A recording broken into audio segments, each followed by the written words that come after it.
আসসালামু আলাইকুম। এই মুহূর্তে তোমরা যারা ভিডিওটি দেখছো তোমাদের বলবো ভিডিওটি শুরু থেকে শেষ পর্যন্ত দেখতে থাকো। আজকের ভিডিওটি খুবই গুরুত্বপূর্ণ। আজকের ভিডিওর বিষয় হচ্ছে কেউ তোমাকে হিংসা করলে তা বোঝার উপায়। কেউ তোমাকে হিংসা করছে কি না এই ভিডিওটি দেখো। এখানে খুব গুরুত্বপূর্ণ কিছু পয়েন্ট বলবো। যদি পয়েন্টগুলো মিলে যায় তাহলে বুঝতে হবে ওই ব্যক্তি তোমাকে হিংসা করছে। তো আজকের ভিডিওর 1 নম্বর পয়েন্ট হচ্ছে তোমার চোখে সরাসরি তাকাবে না।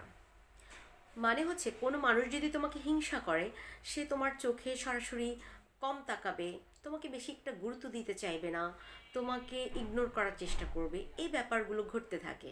নাম্বার 2, অপেক্ষায় থাকবে তোমার খারাপ খবর শোনার। কারণ দেখবা তোমার জীবনে চলার পথে সেটা প্রতিবেশী হোক, তোমার আত্মীয় স্বজনের মধ্যে হোক, বা স্কুল কলেজে হোক, কিংবা হচ্ছে তুমি যদি চাকরি করো সেই প্রতিষ্ঠানে হোক, কিছু ব্যক্তি থাকে তোমার খারাপ সংবাদ শুনলে দেখবা খুশি হয়ে যায়, মন ভালো হয়ে যায়, মানে অন্যদিকে তাকিয়ে মুচকি মুচকি হাসি দিবে। এই ব্যাপারগুলো ঘটে থাকে। তো নাম্বার 3 হচ্ছে তোমার প্রশংসা করার থেকে সমালোচনা করতে বেশি পছন্দ করে। ওই ব্যক্তি বুঝতে পারবে তোমাকে হিংসে করছে। কারণ এগুলো জীবনে চলার পথে যদি একটু লক্ষ্য করো তাহলেই বুঝতে পারবে যে কিছু মানুষ আমাদের প্রশংসার থেকে সমালোচনা বেশি করে, আর কোন মানুষগুলো করে সেটা নিশ্চয়ই তোমরা এতক্ষণে বুঝে গিয়েছ। নাম্বার 4, সব কিছুতেই প্রতিযোগিতা করতে চায়।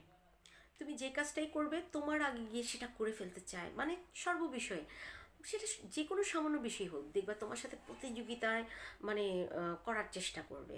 ওই ধরনের মানুষগুলো বুঝতে হবে তোমাকে হিংসা করছে। নাম্বার 5 হচ্ছে দেখবা অনেক সময় তোমাকে কপি করার চেষ্টা করছে। সেটা হতে পারে ব্যবহার, সেটা হতে পারে কাজকর্মে, সেটা হতে পারে তোমার পোশাক, সর্ববিষয়ে দেখবা গোপনে গোপনে তোমার অনেক আচরণ ফলো করছে, দেখবা অনেক তোমার কাজ ফলো করছে, দেখবা তোমার যে কোনো বিষয়। তো বুঝবা ওই ব্যক্তি তোমাকে অনেকটাই হিংসা করে। নাম্বার 6, তোমার বিষয়ে যে কোনো মিথ্যা কথাকে বা তথ্যকে সে সত্য বলে মেনে নেয় এবং সেটা সবার কাছে ছড়িয়ে বেড়ায়। তো এই কাজগুলো যারা করে তারা বুঝতে হবে আমাদেরকে হিংসে করে। তো আজকের ভিডিও এ পর্যন্তই। চেষ্টা করেছি গুরুত্বপূর্ণ পয়েন্টগুলো তুলে ধরার জন্য। আশা করছি ভিডিওটি তোমাদের প্রত্যেকের ভালো লেগেছে। আমি জেসমিন রত্না তোমাদের পাশে ছিলাম, আছি, সব সময় থাকবো। তো আজকের মতো এই পর্যন্তই। আল্লাহ হাফেজ। আসসালামু আলাইকুম।